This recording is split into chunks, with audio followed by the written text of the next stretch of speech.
सोने का दाम एकदम से नीचे गिर रहा है। क्या आप सोना खरीदने का सोच रहे हैं या आप बेचने का सोच रहे हैं? चलिए देखते हैं इस समय में हमें क्या करना चाहिए और ये सोने का दाम क्यों कम हो रहा है। नमस्कार दोस्तों, मैं हूं आपका फाइनेंशियल भाई।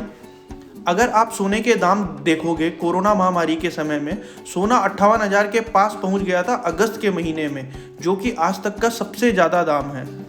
और अब आप नवंबर 2020 को देखोगे तो ये 51,000 के आसपास है। तो 7,000 रुपये की गिरावट कैसे आ गई, जबकि शेयर मार्केट इतनी तेज़ी से बढ़ रहा है, इकोनॉमी रिकवर होने लग गई है और ये गिरता ही जा रहा है। चलिए पहले गोल्ड के प्राइसेस बढ़ने के कारण देखते हैं। जब पूरा विश्व कोरोना महामारी से जूझ रहा था तो फिजिकल गोल्ड की डिमांड काफ़ी कम हो गई थी, स्पेशली इंडिया और चाइना में, जो कि विश्व में पहले और दूसरे नंबर पे आते हैं सोने की खपत में। लेकिन वहीं वेस्टर्न मार्केट यानी कि अमेरिका और यूरोप ने गोल्ड ETF पे इन्वेस्ट करना शुरू कर दिया, जो कि सोने की ट्रेडिंग होती है शेयर्स की तरह और उसका प्राइस लिंक होता है फिजिकल सोने के भाव से। अब वेस्टर्न मार्केट ने ऐसा इसलिए किया क्योंकि कोरोना के कहर के वजह से मार्केट में बहुत अनसर्टेनिटी थी और लोग अपना पैसा इक्विटीज़ और शेयर्स में ना लगाते हुए सेफ इन्वेस्टमेंट में लगाना चाहते थे, और सोना काफ़ी ज़्यादा सेफ इन्वेस्टमेंट माना जाता है।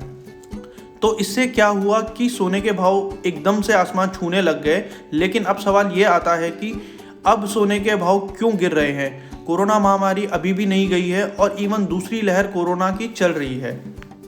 इसके पीछे का कारण है कोरोना की वैक्सीन के जल्द ही लॉन्च होने की खबर, और ब्रिटेन ने तो वैक्सीनेशन की मंजूरी भी दे दी है। इससे मार्केट में बहुत पॉजिटिविटी आई है और इकोनॉमी अब रिकवरी करने लग गई है। भारत में भी सेंसेक्स हाल ही में 45,000 के पार कर गया है पहली बार। तो ये सब पॉजिटिव साइन आ रहे हैं।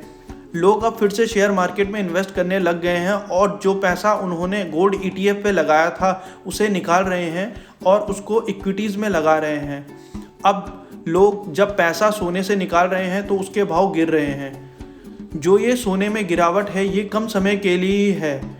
अभी कुछ समय ये और नीचे जाएगा। शॉर्ट टाइम के लिए अगर आपने इन्वेस्ट किया है तो आपको परेशानी हो सकती है, लेकिन अगर आपने लॉन्ग टाइम के लिए इन्वेस्टमेंट कर रखा है सोने में तो आपको चिंता करने की ज़रूरत नहीं है। सोने के दाम हमेशा बढ़े ही हैं। अगर आप पास्ट में देखेंगे, पिछले 2 दशक में सोना 10 गुना ज़्यादा बढ़ गया है। 1991 में सोना 4,000 के करीब था और आज 40,000 के पार। तो सोने का दाम लॉन्ग टर्म में हमेशा बढ़ेगा ही। इसका कारण है गोल्ड रिजर्व्स पूरे विश्व में लिमिटेड ही है और सोने की डिमांड अनलिमिटेड। सोने को दुनिया भर में पसंद किया जाता है, स्पेशली भारत और चाइना जैसे देशों में।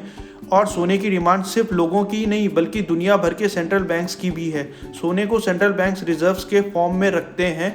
तो अगर आपने इन्वेस्ट कर रखा है या करने वाले हो तो कोई गलत टाइम नहीं है सोने पे इन्वेस्ट करने के लिए। आशा करते हैं वीडियो समझ में आया होगा दोस्तों। लाइक और सब्सक्राइब करना ना भूलें।